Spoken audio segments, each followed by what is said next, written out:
On this episode of Fee-Based Financial Planning Mastery, I'm going to talk about what I would do if I were starting from scratch with my fee-based financial planning practice.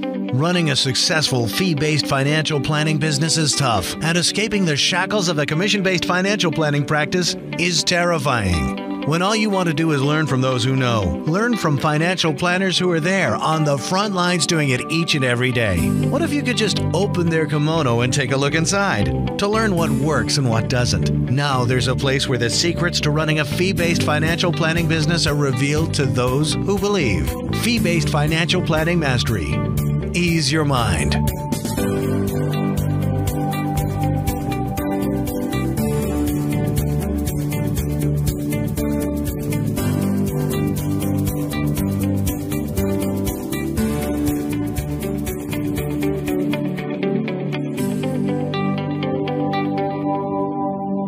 Hi everyone, it's Scott Plaskett here, and thanks for joining me. In this podcast, you will learn what's working and what's not in the world of fee-based financial planning. In each episode, I'm going to open my kimono and let you take an insider's look at what's working and what's not in my practice to help you take your business to the next level. I've been a fee-based certified financial planner since the early 90s, so believe me, I know the challenges you're facing. So get ready to learn not from a teacher, coach, or guru, but from a colleague who's on the front lines just like you. And I'd like to invite you to subscribe to my email internet newsletter to get the most up-to-date tips on how to build and grow your fee-based financial planning practice by going to feebasedfinancialplanningmastery.com. Well, I did it. I bought a Mac. We are now officially Mac users. I feel like I'm starting from scratch, though. I mean, it's pretty crazy when you've been a Power PC user for well over 20 years. I mean, being a PC user means that you've really struggled through all the challenges and glitches and, all that goes along with having a PC and all the workarounds and the little things you have to learn just to make the thing run. It's been a while and you sort of get used to all of that. So now I'm really well educated as a PC guy, but I have no clue how to use a Mac. I mean, I always liked the look of Macs. I liked what they did. Everybody said they were great, but what I never did was I never really sat down and started playing with one. Well, now I am. So it's been an interesting experience. I mean, frustrating at first because little things like, to close down a window, it's now you go to the top left corner instead of the top right corner. Not that that's a major thing, but it is something that's different. So it's just that feeling of, wow, this is a little different. This is just a little awkward, so to speak. So anyways, it's been a little frustrating, but the more you use it, you just begin to realize, and it's almost like this weight is lifted off your shoulders. That's like, wow, well, that was easy, and that kind of makes sense the way it's set up. So why did I switch? Well, have you ever met a Mac user who doesn't speak with passion when they talk about using their Mac, who ever really complains about their Mac, or, who ever really has any problems configuring anything with their Mac? They're few and far between. I mean, I have had a few situations in getting the machine set up where certain things, it didn't load as they'd planned, and so all we did was we reloaded something and it worked just fine. It was a printer driver or something like that I had to set up. So, minor things really, but it basically you just plugged it in and everything seemed to work. Well, I switched because I just simply heard so many stories about people who had made the switch and loved it. So, but really for me, the reason why it took so long to get to this point, and really there's really one short answer. It was the financial industry. It was the industry that I'm in, this financial world that we live in as fee-based financial planners or as financial planners in general. I mean, the industry is really PC focused. It's got most of its programs were built on financial platforms and Excel, and, they rely on Windows. And anyways, the networking, my office, we installed a very, very powerful, very expensive server to run everything. So, we had a lot invested in Windows, and, we had the people come in and the IT guys come in, and I've got an IT guy that I go to for some of the PC issues that we're still facing with some of the other machines that we've got. But, bringing in a server and going that route, it made life a lot easier at the time, but it also brought with it more struggles. A lot of programs I used were Windows-only programs. So, some of the other challenges that we faced were, okay, well, if I make the change over to a Mac, what am I going to do with the other programs that I've got? I had things like CRM or the database management system I was using at the time. I've been through Maximizer and Act and Goldmine. And as far as I know right now, none of those are Mac based. I know Goldmine, which is the one we used last, just before our most current one. Goldmine, I mean, it was just strictly Mac, PC based, and so we had to get everything done, and we relied on it. We had too many programs that we were using that we relied on Windows.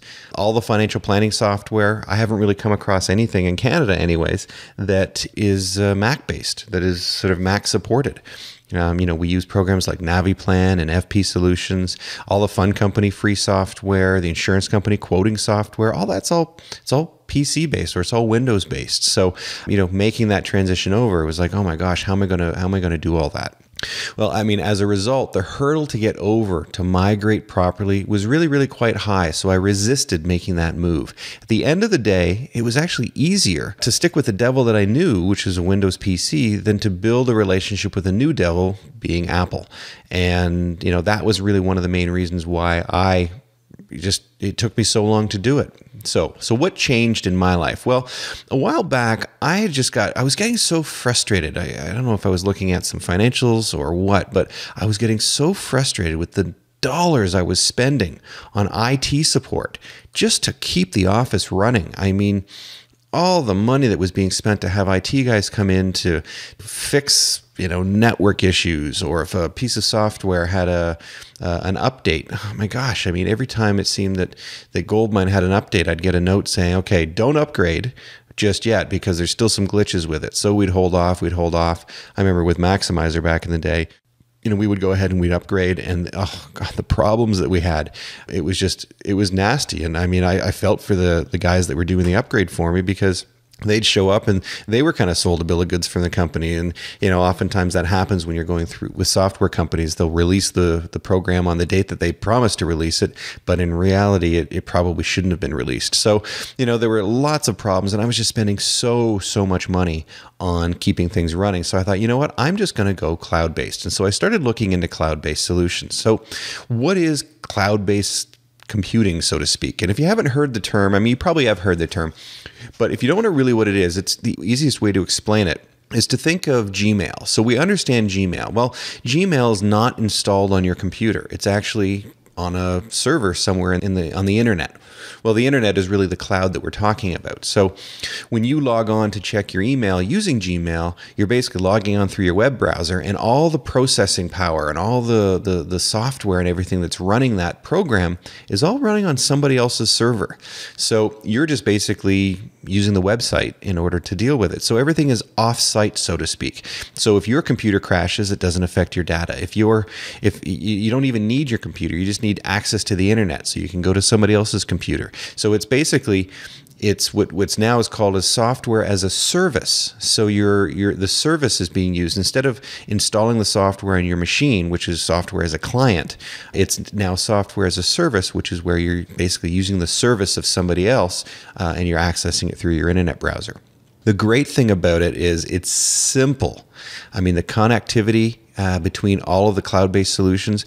No, I shouldn't say all of the cloud-based solutions, but it seems that cloud-based solutions just speak to one another a lot simpler. And basically, when you have one company who is handling the software on their server for everybody, then when it comes time to do an upgrade, well, guess what? They upgrade everybody at the same time. Everybody gets the patches, the updates, the whatever, and it usually happens without you even knowing it. So instead of having to then have an upgrade come in for your system, and you've got to upgrade your machine and then your assistant's machine and some of the other support staff's machines and all this sort of stuff.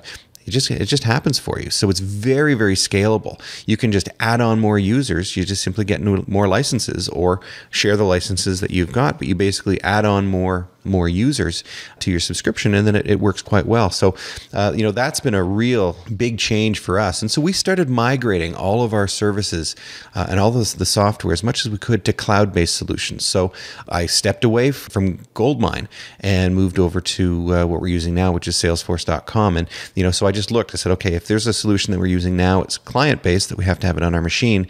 Is there a better solution out there that's cloud-based? And so I just started migrating over to that.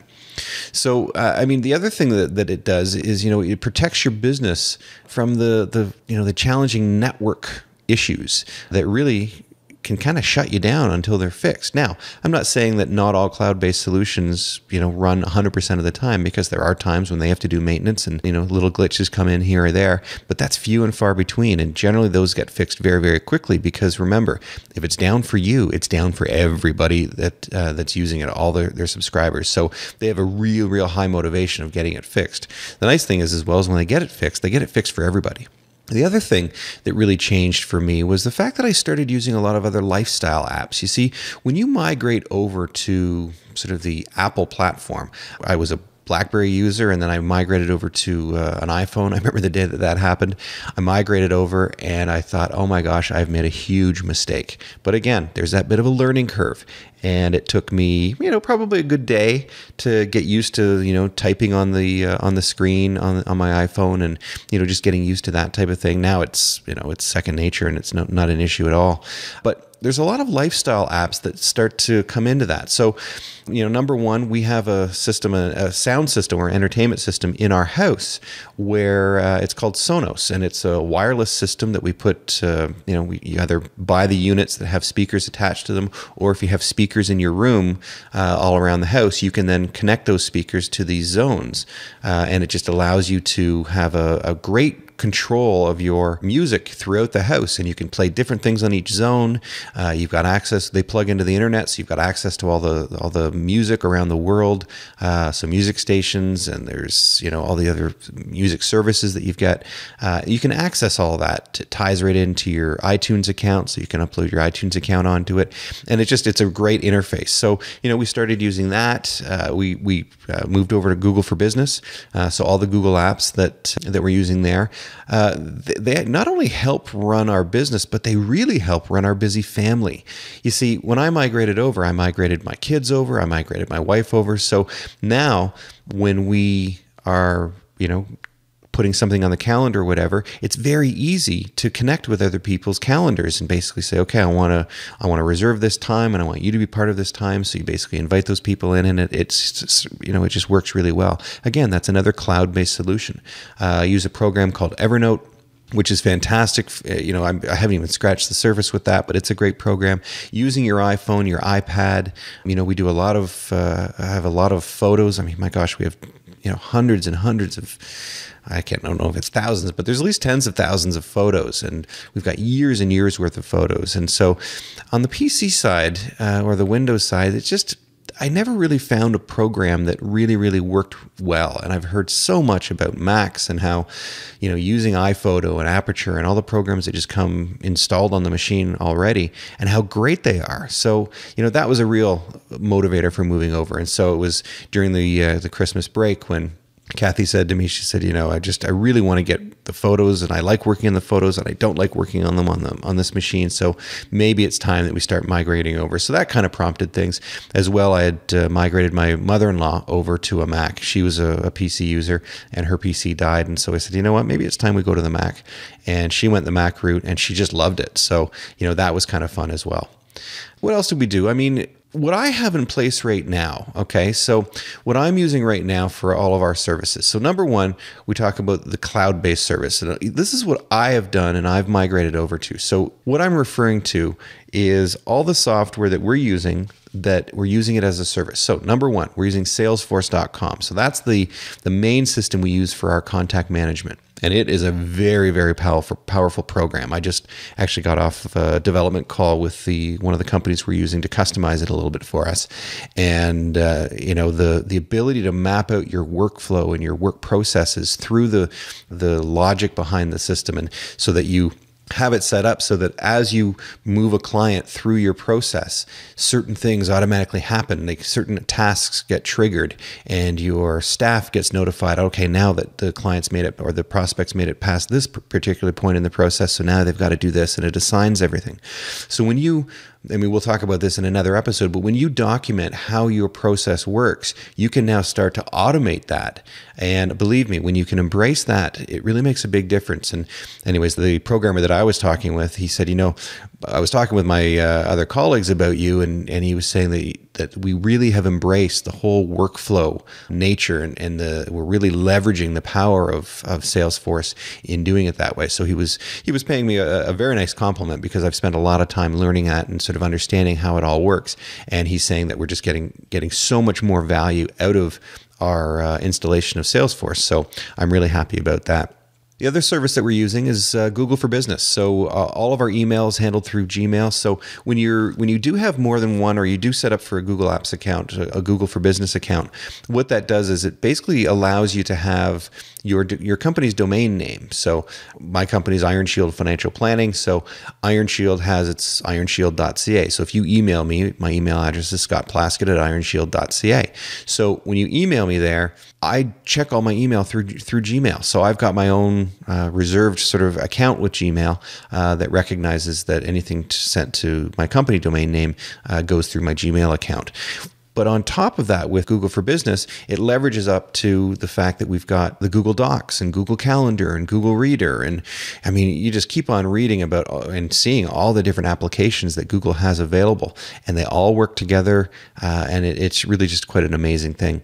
I also talk about Evernote, and Evernote is great for, the clips. And as I say, I haven't really scratched the surface on Evernote. I am using it more and more. I mean, if anybody out there is using Evernote and you've got some, interesting, unique ways of using it, please let me know. Send me a note, or in the show notes or in the comments, just comment on what you're using it for, and how you're using it, and some of the benefits you're getting from that, because I understand it as a very, very powerful program when you start going down the route of deciding that you want to go more digital.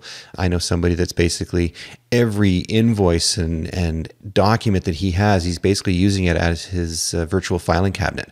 And so that's a pretty powerful way to be able to recall anything, because it's all been scanned into Evernote. So that's pretty cool. The other thing that we use from a software as a service standpoint is a great program called MindMeister. And if you haven't seen MindMeister in action, I'm actually thinking I might put together a bit of a YouTube video on how I use it, because I use it for my ideal work week and mapping out my plan. I've used it for working with clients and mapping out their financial plan and how to track everything. It's really a powerful program. So what I've done in the show notes or in the toolbox, if you go to our fee-based financial planning mastery.com and click on the link there, that we've become an affiliate for MindMeister, and so you'll boost over to MindMeister. I'd recommend you do is when you click on the affiliate link, it takes you over to MindMeister. At the bottom, it talks about signing up and registering, but at the bottom there's a free account, and it's called a basic account. So go down to the basic account and sign up that way, and that way you get to, I think they give you 3 mind maps that you can use, and just start playing with it, and you'll find that it is such a powerful program. And then if you have any questions for me, just ask them. But as I say, I think I might put together a YouTube video on how I'm using it in our practice, because we are using it in many ways. I mean, every podcast episode I put together, I map out on MindMeister. We map out our workflows, our corporate workflows, our marketing programs. Everything is mapped out on MindMeister, and it's a cloud-based solution. So again, when you're talking cloud-based, it does show up on your iPhone. They do have apps for your iPad. So it gives you a very, very sort of reinforces the whole being virtual.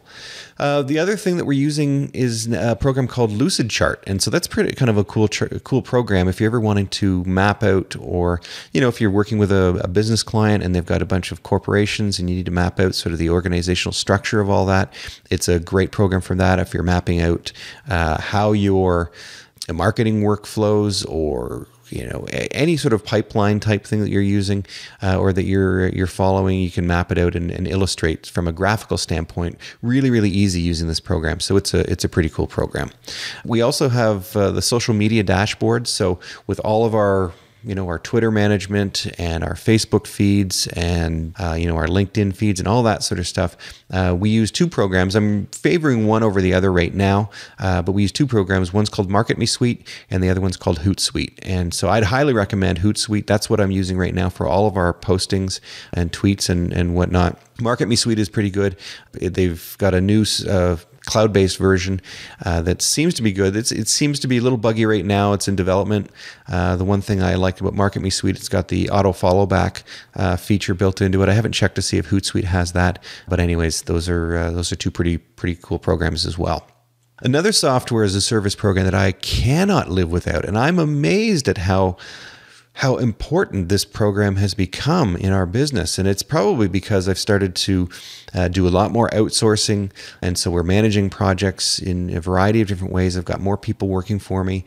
So it's a program called Basecamp. And if you haven't checked this out, oh my gosh, you really need to check this one out, because we recognize that, as financial planners, we're working on our client files and whatnot, and that's important, but we also are running a business. And when you're running a business, you tend to have a lot of projects that you're working on. So when it comes to project management, I was just getting overwhelmed by it. I had so many things on the go, and I never knew which one was where. And I mean, I've got a lot of things going on right now that it was very difficult to keep track of. Well, in Basecamp, that has solved every problem that I have, because now I'm able to map out the project, map out all the different milestones and the benchmarks that I want to hit, create to-do lists, assign the different components of the to-do list to different people. So everybody in my organization has access to it. And when they're supposed to do something, I mean, they see what they need to do. They see it relative to the big picture, when it's supposed to be done.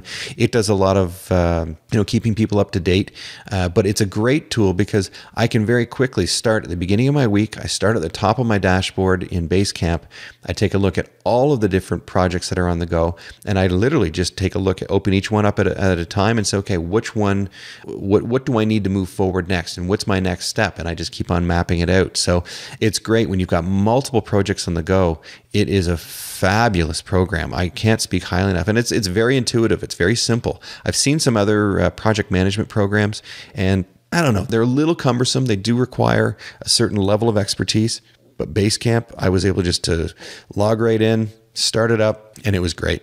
So I would definitely focus on Basecamp because it is a great program, and it does keep all of my projects that are on the go. It keeps them all organized for me. Now, those are all the major software as a service things that I'm using, but I still do require certain software as a client. Now, on the financial planning side, I have made a bit of a change. Was always a NaviPlan user. I've now recently migrated over to using a program called the Razor. I highly recommend that if you check this amazing program out. So it's called the Razor, and you're going to speak to probably Dave Faulkner or Corey, his son. Just let him know you found out about this program from me. Just send him an email or mention it to him when you have questions about the software, which I guarantee you will, because it does come at things a little differently. It's a little bit of a different positioning on how to use financial planning software. But I tell you, when you get into it and you start realizing the power of it, I have had so many clients since I have migrated over to the Razor. So many clients come back to me at the end of meetings. I've had a few clients actually email me and call me and leave voicemail messages for me after the fact saying, "Thank you for that meeting. I thoroughly enjoyed that new program that you're using because it makes things so clear and concise for me." So if you do decide to use the Razor, do me a favor, just mention to Dave that you found out about it from me.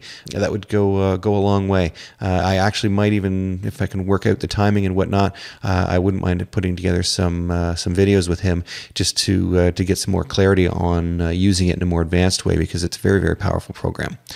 The other thing that I'm using that I do require for client software, I should say software as a client, and that software that you have to install on your machine, is insurance company quoting software. So you can't really get away from that. Some companies, I wish the companies would go to a cloud-based solution for that. I think it would make things a lot easier, but they haven't as of yet. So the other thing is other software that we use is ScreenFlow or Camtasia. So I'm actually using both right now because we've got PCs. And so on our PCs, we use Camtasia.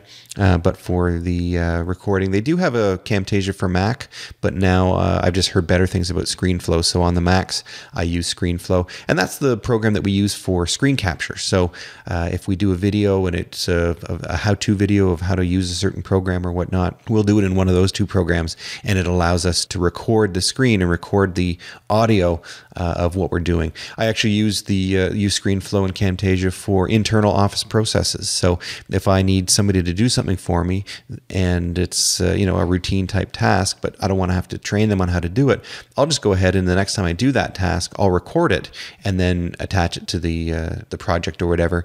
For example, when we do our podcast, there's a lot of editing, and I shouldn't say there's much editing, but there's piecing it together and getting it uploaded and how to do that. So I just went through and did a whole bunch of screen capture video for that. And, my staff says that they're great because they don't necessarily then have to come to talk to me. They just go to the video and watch it from there.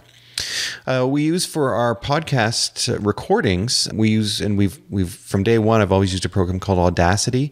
Audacity is a free program. You can download it from the internet, and it's just great for audio recording. I haven't used, now that I have a Mac, I haven't used their GarageBand, and it's just because, there's only so many programs I can learn, and I'm comfortable with Audacity. They do have Audacity for Mac, so right now, this podcast that I'm recording as I speak right now, it's being recorded on Audacity. So I'm just more comfortable with it. So we continue with that. So what I'd recommend is for finding out what I'm doing, and, because I do change some of the programs that I use every so often. And if I do change, I want to make sure everybody's notified about it. So check out all the resources that I use, and they're all put in one place on the website and under what's called the toolbox. So if you go to fee-basedfinancialplanningmastery.com and click on the toolbox, you'll see a list of every single program that I'm using, why I'm using it, why I recommend it. And it's not just programs. It could be my web host. It could be where I register my domain names. You name it, it's all there. So definitely check that out. And if you have any other programs that you think it might be worth talking about, then let me know and I'll check them out. And if we find them valuable and we find that we start using them in our practice, then I'll definitely put them up there. So what Macs did I get? So what is the hardware that I'm using? So I went through and we did a variety of things. So for Kathy, for her, we got her a MacBook Pro. And the reason for that, we got a 15-inch MacBook Pro. She wanted to do more photo work.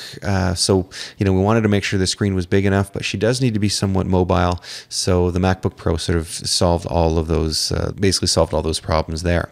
Now for me, I did a couple things. So number one, I actually went with an iMac, 27-inch iMac, and that was just really because when I have to sit down and do the recordings that I'm doing right now, podcasting, some of the video editing and stuff like that, I just wanted a nice, big, comfortable screen that I could sit down and do that at. However, on a day-to-day basis, I'm primarily using my MacBook Air.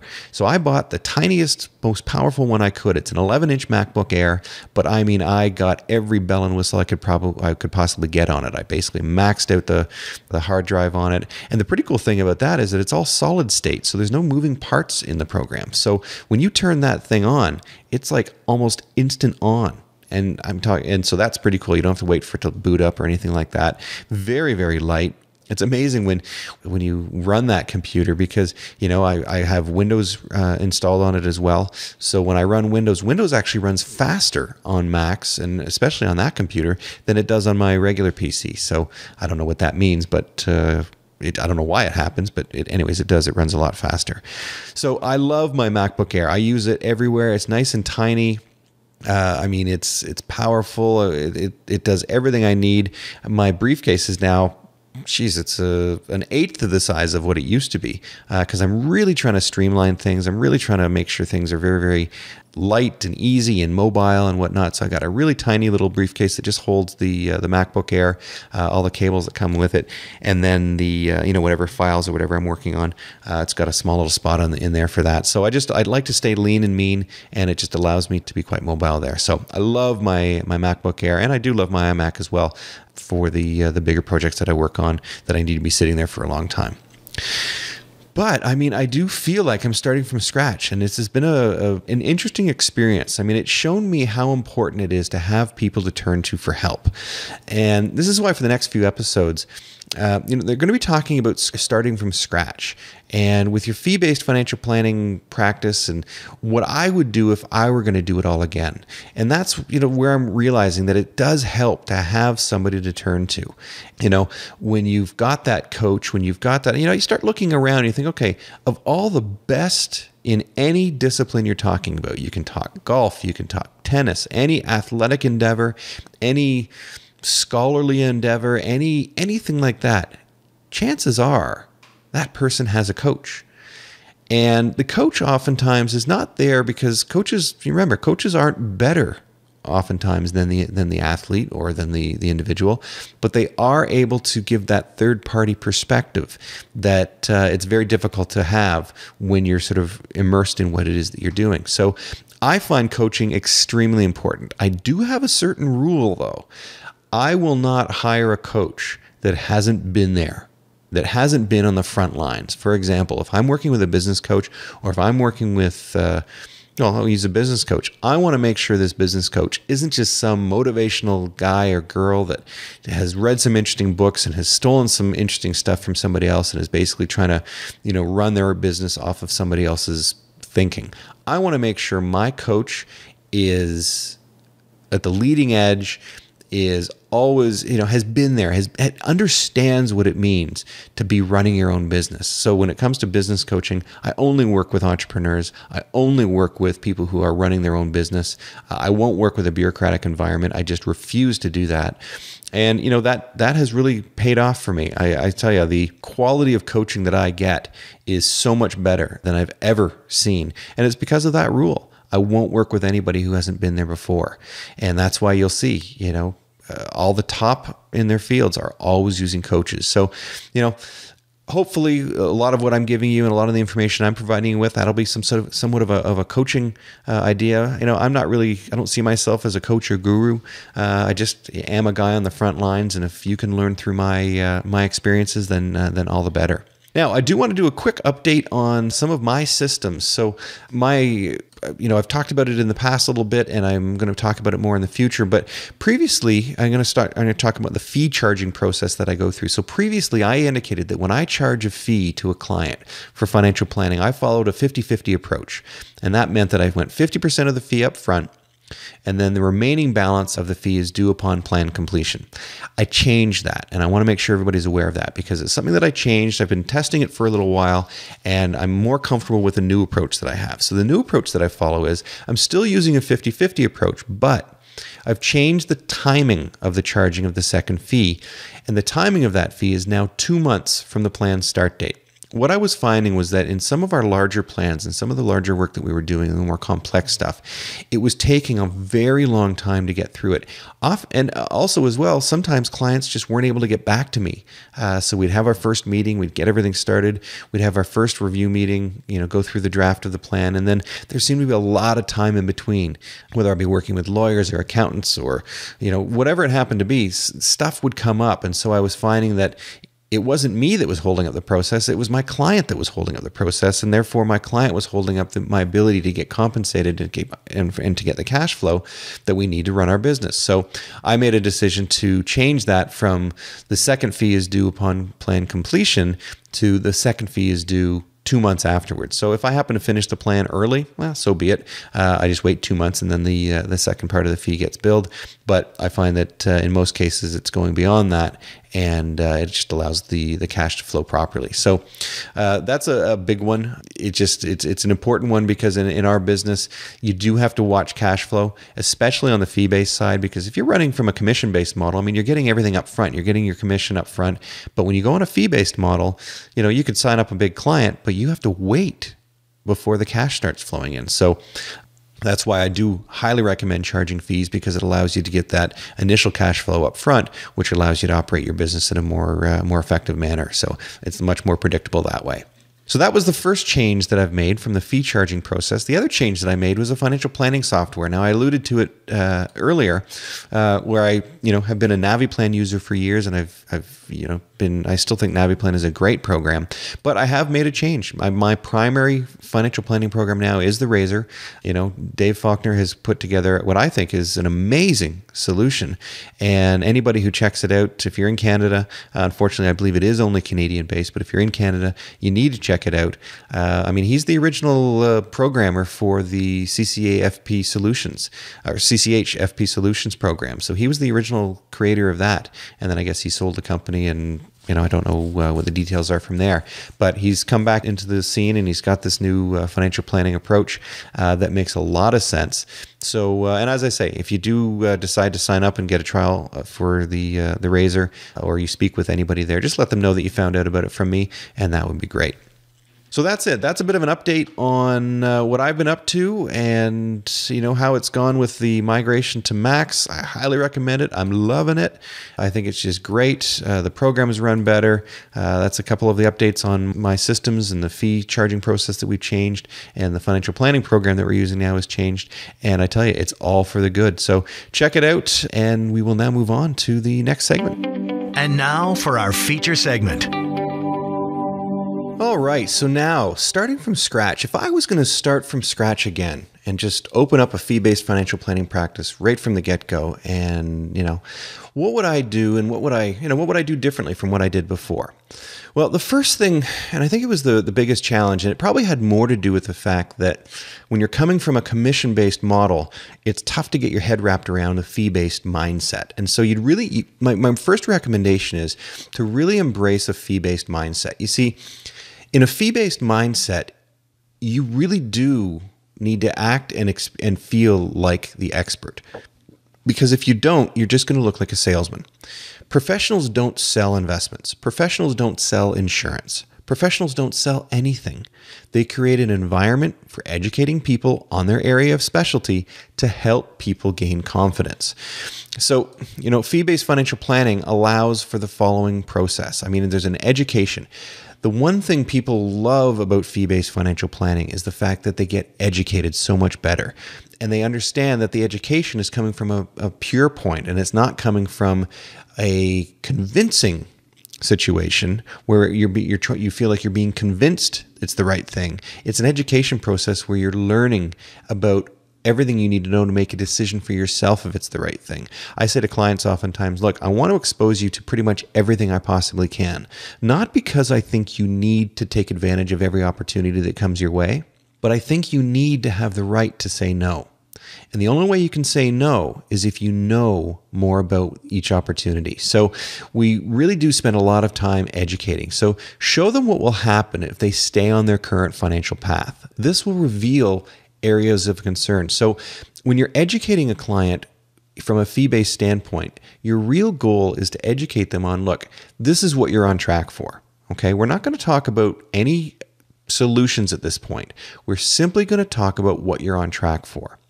Discuss with them what their options are and what areas you're concerned with, regarding their current situation. You want to discuss with them whether or not they're on track to accomplish their financial goals, what they need to do to bring them on track, and what they need to do to maintain and keep them on track. So it's all about educating them on what they're doing and whether or not what they're doing is right. Now, chances are, if they're coming to see you, something's not working for them. So you need to be able to get to the bottom of it. And so you do that through saying, look, let's just take a look right off the bat. Let's look at everything you're doing today, because maybe not everything needs to be changed. Maybe just a few things need to be changed, but let's find out for certain. So what you're doing there is you're basically saying, I'm just going to map it out for you. Just not going to put any recommendations in on my first draft. This is what you're doing. This is what you're on track for. You tell me if that works for you.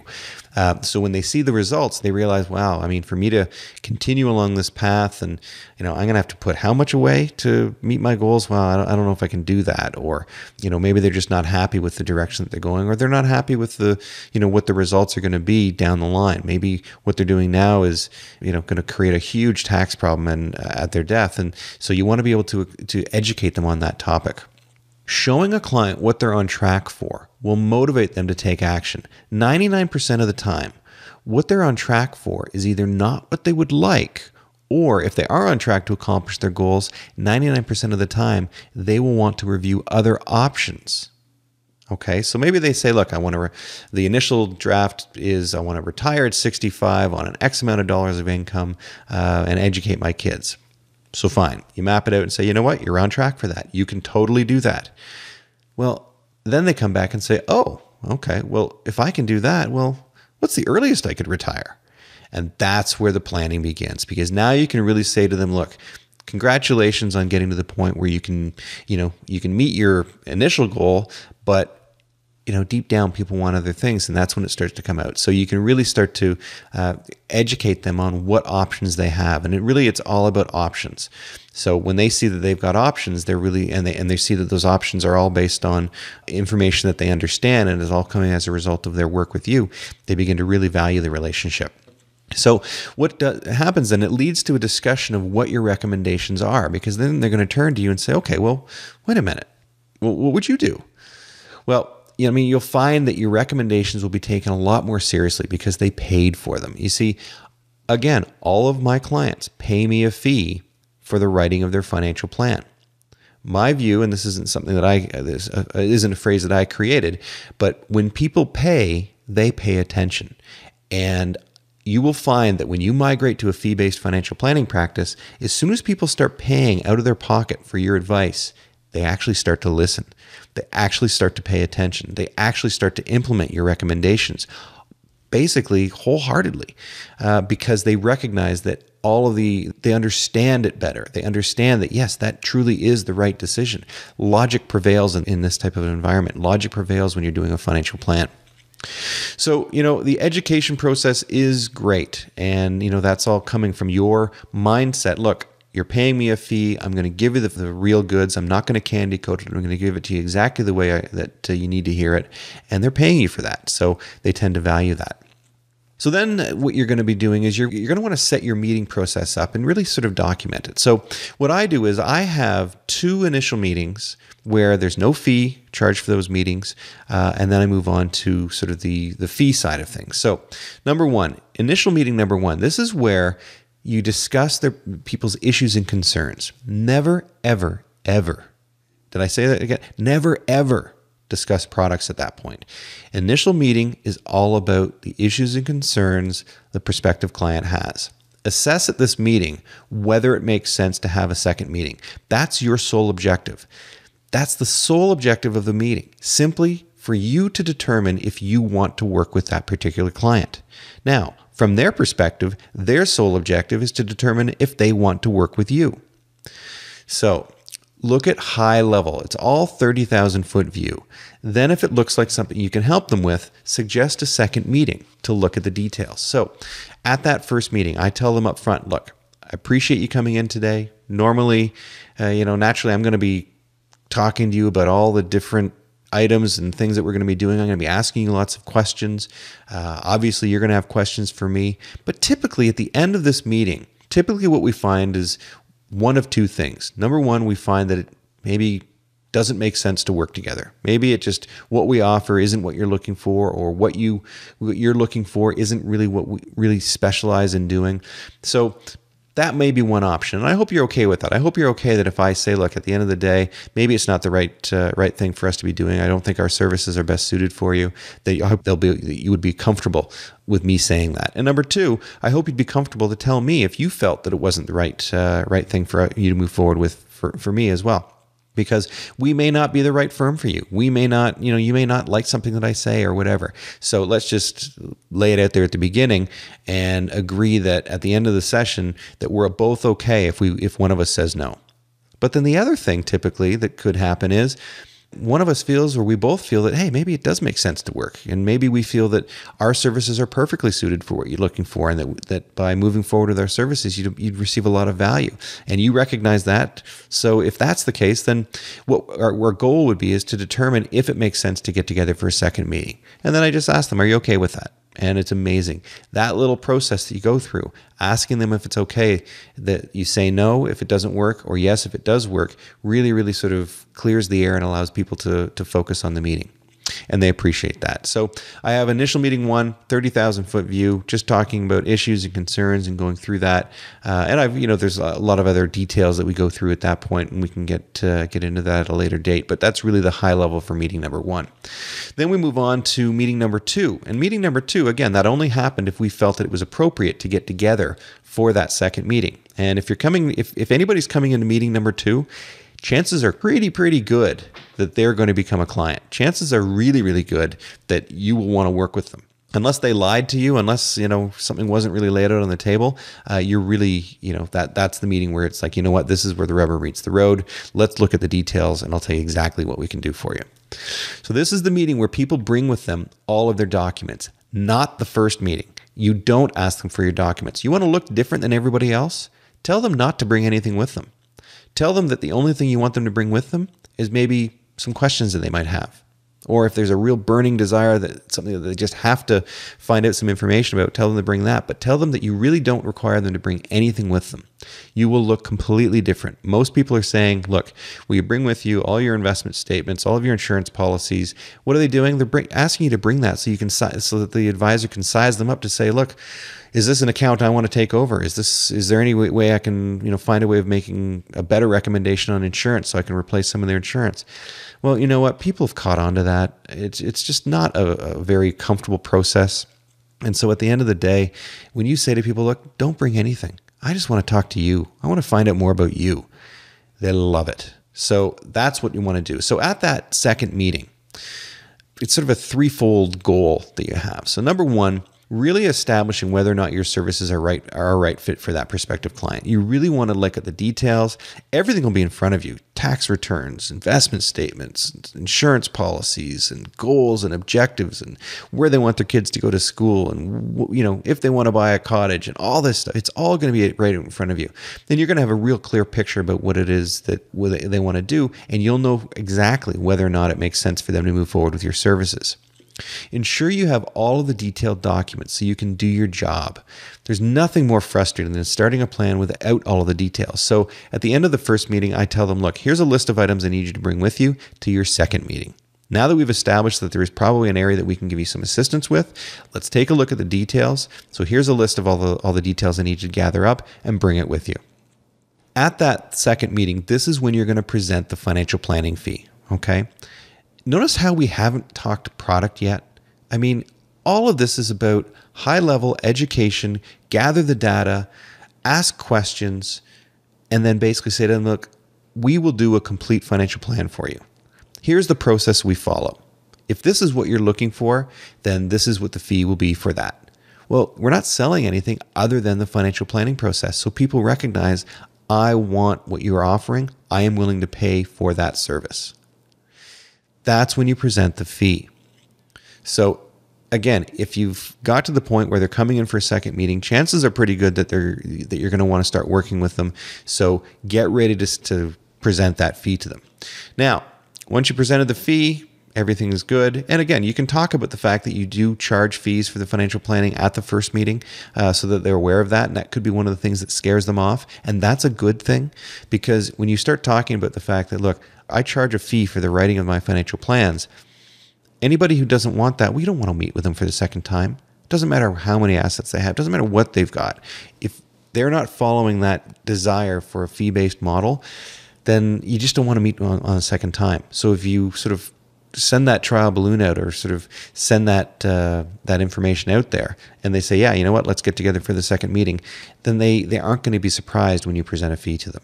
So then let's assume that everything works out well and they decide to move forward with your services. So then what I do is I have what I call plan presentation part one. And this is when they come back in and I present to them the first draft of their financial plan. Now, it's not the complete financial plan. It's a draft of the sort of the overview. We review their net worth to ensure that we have all of the details in our system properly. So the first statement I'll bring out is a net worth statement. What I'm going to do is go through each item and say, okay, look, this is what we've keyed in. This is what we have record of. Have we got everything? And get their buy-in from that. You want them to say to you, yes, that is me in a nutshell. You know, there are situations where people sometimes, it doesn't happen very often in the fee-based approach, but prior to doing that from a commission-based model, people would actually hide stuff from you because they don't want you to know everything about them. Because if you do know everything about them, then they got no leverage against you. They got nothing to, hedge their bets with. So it's just a different approach, because now you're saying, look, if I don't get all the information from you, then your plan is going to be kind of worthless, because it's not going to be based on true fact. So they're encouraged and they're motivated to give you all of the details. So review their net worth with them to make sure you've got everything into the system properly. It also gives them some buy-in to say, okay, yeah, I acknowledge that's exactly where I'm at and this is all correct. Then we review with them their, what I call their do nothing plan. Okay, and this is the plan that shows them what they're currently on track for. And it may or may not be acceptable. Again, 9 times out of 10, it's not acceptable. Even if what they've asked for is doable, then they'll say, well, if that's doable, I wonder what would happen if I, did a few more things, or if I put a little more effort into it. How early could I retire, or something like that? So you're going to review their do nothing plan. Then at that meeting, you're going to review the adjustment plan. And the adjustment plan is simply where you show them what you would recommend that they do for their investment accounts. Okay. Or if there's any little, massaging or rejuggling or reallocating of their accounts or their affairs, you can look at some mortgage issues. You can look at their debts and that sort of thing. But you're not going to get into anything to do with risk or estate at this point. You're really just going to talk about the ideal situation, which is if they want to retire at a certain age, if they want to educate their kids, then this is what they need to do for all of that to happen. Okay, and that's the assumption that it's a plan where they are nice and happy and healthy and they live for a long time. Then this is what they're on track for. If they don't like it, these are the adjustments they need to make, and generally they'll move forward and make those adjustments.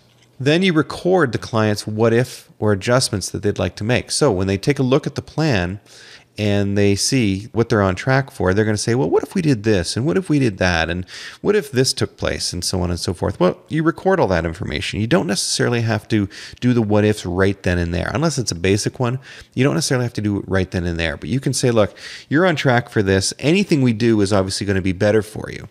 So let's take a look at those details when we get together next, because you've gone through a lot of information at that point. You don't want the meeting to be much more than about an hour and a half, because when it goes beyond that, chances are you're going to start to lose them a little bit. And if you present too much at once, even though it's a lot of good stuff, you may lose them. So we finish that meeting and I wrap it up and say, great, thanks so much for that. We've established that the base plan is in good shape. Now what we want to do is take a look at the details from a risk standpoint. So we've analyzed, well, what will happen if you live a nice, long, healthy life? But now I want to take a look at our next meeting. What would happen if you didn't live a nice, long, healthy life? What would happen if you tripped and fell and didn't get up again? Well, we want to talk about all those risks and really just give some exposure as to what your potential risk is or what you're exposed to. So the first part of the meeting is looking at the plan adjustment from the meeting part 1. So this is part 2 meeting that I'm talking about now. So when we get back together, the first thing I do is I sit down and say, okay, remember all those adjustments that we wanted to make from the last meeting? Here they are. And we take a look at it. We do a quick review to say, okay, now all these adjustments now are, you're able to get yourself to this point. You can retire at this age and so on and so forth. So then they're all quite happy because they like the results. The second part of the meeting is all about risk. We talk all about the risk analysis. So at that point, we're looking at, we show them, how we've reviewed all of the potential risks associated with their financial plan. And then we prioritize these risks.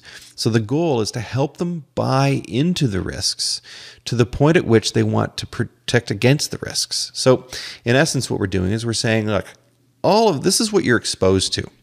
If one of you were to die prematurely, then, this is what the ramifications would be. Let's talk about basically have a good conversation about all of this so we can determine what areas really, really concern you. Now, you got to do it that way because you can't solve all the risks at one meeting. It would just be too much. You've got to sort of work into it fairly slow. So generally we look at, some core living benefits, some basic life insurance just to get them so that they're properly protected if they, left the office and got hit by a bus, which don't know anybody that's ever been hit by a bus, but if they left the office and something were to happen and they didn't get back up again, then we want to make sure that that's protected. Now, if there's still more to be done, then we book a final plan presentation. So if we weren't able to get through everything, then we say, okay, you know what? We weren't able to get through everything. Now, that's enough for now. Do it, good things take time and we're going to do it step by step. So you book the next meeting. And if it's a big plan and there's a lot of moving parts and a lot going on, you may have 3 or 4 meetings at that point, but it's all part of the process. Then once the plan is done, everybody's satisfied. You've got this great core plan. Everything's been migrated. Everything's been, invested properly, and all the policies that you needed to put in place have been put in place, and you're all done. Now, this is the most important step. Now you're going to move them to a 6-month or annual review program. This is what they're paying you for. They're paying you to keep them on track. So this is what you want to do, is really focus on keeping them on track this way. So we go through and spend a lot of the time up front. The heavy lifting is in the financial planning, but the power of the financial planning is in the progress reports.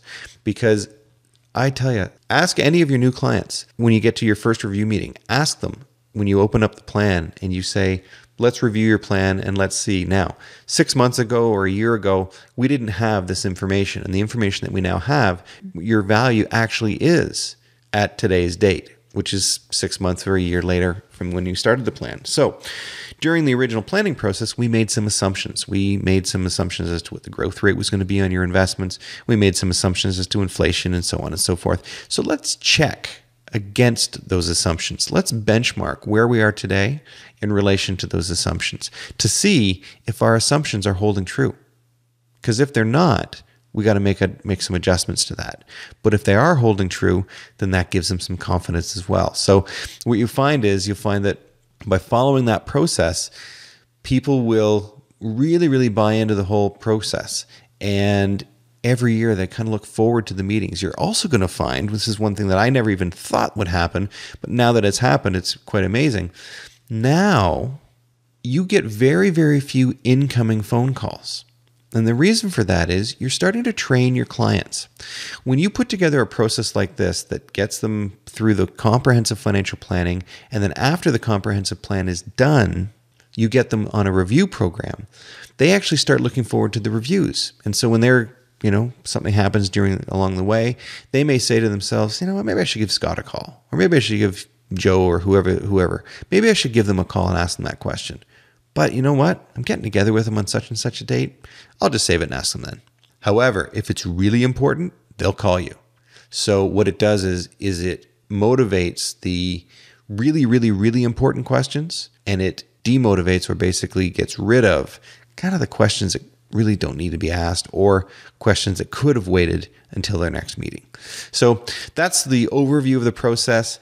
That's how I would have started it. I didn't start it that way when I first started in fee-based financial planning.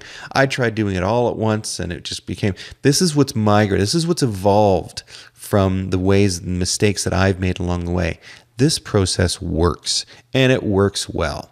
So give that a try. At our next few episodes, probably we're going to start talking more about, how to script your prospecting process and how to script the, what you say during the meetings and what's important to say at certain meetings and how you handle objections and anything like this. We're going to talk about how to establish your fees, because you do have to start charging for them. And when you do that, you got to set your fee. So, what's your fee going to be?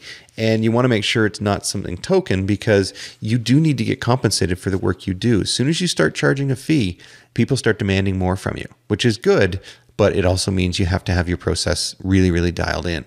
So we're going to talk about how to establish your fees, and then we're also going to talk about how to make sure when you're going through the transition and you're, moving from a commission-based practice to more of a fee-based one, how to make sure you don't not present the fee. Too many times in this business, I've seen people say, I'm going to go to the fee-based model, but they don't feel comfortable. They actually stop doing it because they want to hide the fact that they have to charge somebody a fee because they're afraid they're going to get a lot of retaliation from that. Well, the reality is you get more embrace from that. You get a more committed client. Anyways, we'll go into more detail on that later. So hopefully that helps. And, I do recommend you check out the resources in the toolbox on the website, feebasedfinancialplanningmastery.com. And as I said before, if you do have questions, go into the comment section of the blog. Write the comments there. If you have any comments, questions, anything, if you have suggestions or stories about what you experienced when you had to present your first plea, I'd love your first fee. I'd love to hear other people's stories about what was it like. How much did you sweat? How nervous were you? What did you charge? How did you charge it? How did you bill it? All this sort of stuff.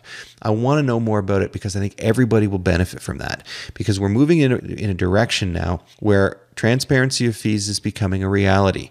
And in the UK, they've already banned commissions, so people really have to go through a full disclosure model. If you don't embrace the full disclosure model now, you're going to encounter some problems along the way and as things move forward. So do embrace this process. It works well. And, ask any questions you've got, and hopefully we can all build better practices for ourselves. You've been listening to Scott E. Plaskett, a certified financial planner and industry veteran in the world of fee-based financial planning. Want free resources to help you build a better fee-based financial planning firm? Visit ilovefinancialplanning.com right now to register for Scott's Inner Circle email list, where you'll get front-of-the-line updates on the latest resources that are driving profits to Scott's fee-based financial planning practice. All of the resources are pulled directly from the highly acclaimed Fee-Based Financial Planning Mastery Academy. Go now to ilovefinancialplanning.com. Build a better business and make more money with your fee-based financial planning practice today.